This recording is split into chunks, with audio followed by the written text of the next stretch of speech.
यदि आप प्रेम और करुणा से ओतप्रोत हैं तो वह कभी व्यर्थ नहीं जाता है। ये कभी न कभी आपको वापस मिलते हैं। मानव जीवन अनेक गुणों का साथ ही साथ अवगुणों का एक अद्भुत जीवन है, और इस जीवन में हमारे अंदर कुछ ऐसी विशिष्ट गुण पाए जाते हैं जो केवल मनुष्य में होते हैं, अन्य जीवों में होना अत्यंत दुर्लभ होता है। प्रेम और करुणा ऐसे विशिष्ट मानवीय गुण हैं जो हम किसी को देते हैं, किसी के प्रति हमारे हृदय में प्रेम और करुणा का भाव रहता है तो वह हमें मिलते रहता है।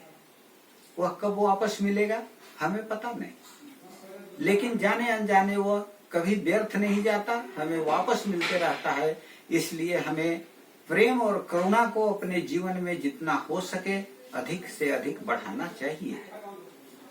आगे क्या करना है और कड़ी मेहनत कैसे करना है, किसी को मालूम है तो वह अपने लक्ष्य को अवश्य प्राप्त कर लेता है यदि वह अपने जीवन में करुणा से ओतप्रोत है। एक लक्ष्य तक यदि हम पहुंच जाते हैं तो दूसरे लक्ष्य की शुरुआत वहीं से होती है। इसलिए हमें अपने जीवन में प्रेम पूर्वक सबों से मिलकर अपने लक्ष्य को प्राप्त करने का निरंतर प्रयास करते रहना चाहिए।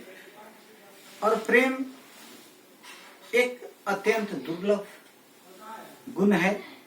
प्रेम न हा बाड़ी उपजे, प्रेम न हाटी बिकाए, राजा प्रजा जे ही रुचे, सिर देश हो ले जाए। यह अद्भुत समर्पण का गुण है।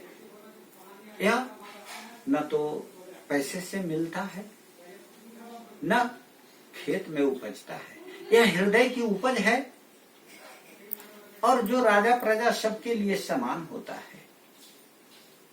हम जैसे भगवान कृष्ण और उनके मित्र सुदामा की करुणा और प्रेम की गाथा जानते हैं। दया धर्म का मूल है, पाप मूल है अभिमान, तुलसी दया न छोड़िए जब तक घट में प्राण। तुलसीदास जी कहते हैं कि जब तक हमारे शरीर में प्राण है तब तक हमें दया और धर्म को कभी छोड़ना नहीं चाहिए। दया ही धर्म का जड़ है, और जहां हमारे मन में अभिमान आया वह पाप का कारण होता है। इसलिए अभिमान का त्याग कर दया और करुणा को अपनाने का संकल्प हमें आज लेना है। तुलसी मीठे बचन ते सुख संपत्ति चहुओर, वशीकरण एक मंत्र है तज दे बचन कठोर। यही एक वशीकरण मंत्र हमारे जीवन में है कि हम कठोर शब्दों को त्याग कर और मीठे वचन का प्रयोग कर दया और करुणा पूर्वक सभी कामों को पूरा करें। सहज सुकृत गुरु स्वामी सिख, जो न करे सिरमान, ते पछताए अघाए हित, होत अवसी हितहान।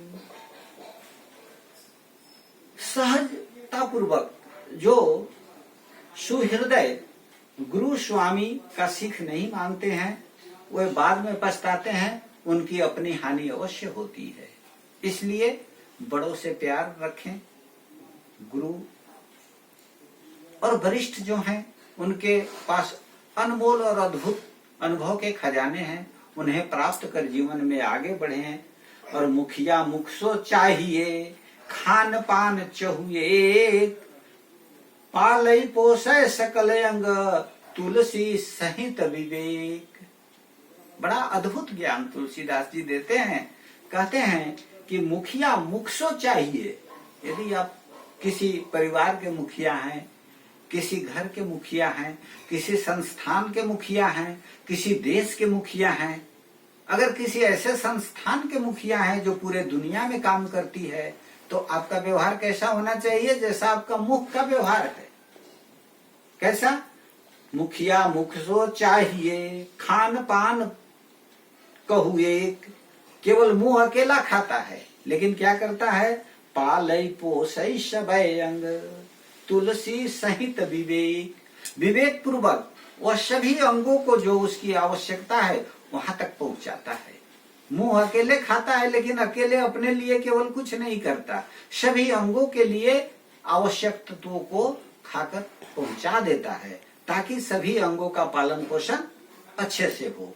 उसी तरह से हमें अपने जीवन में करुणा और प्रेम बसाकर सभी लोगों को समान रूप से देखना चाहिए। इसी में हमें प्रसन्नता होगी।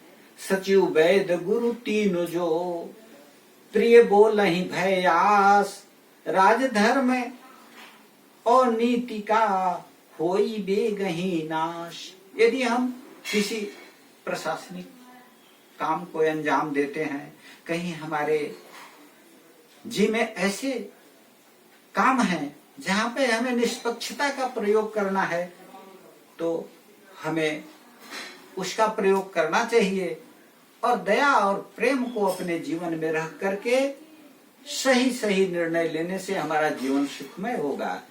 अगर सचिव, वैद और गुरु ये तीनों विवेक के प्रतीक हैं और एक विवेक पूर्वक अगर किसी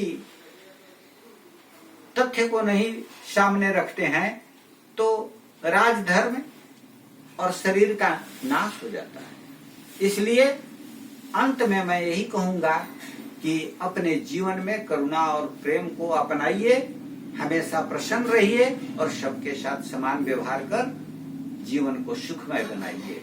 धन्यवाद।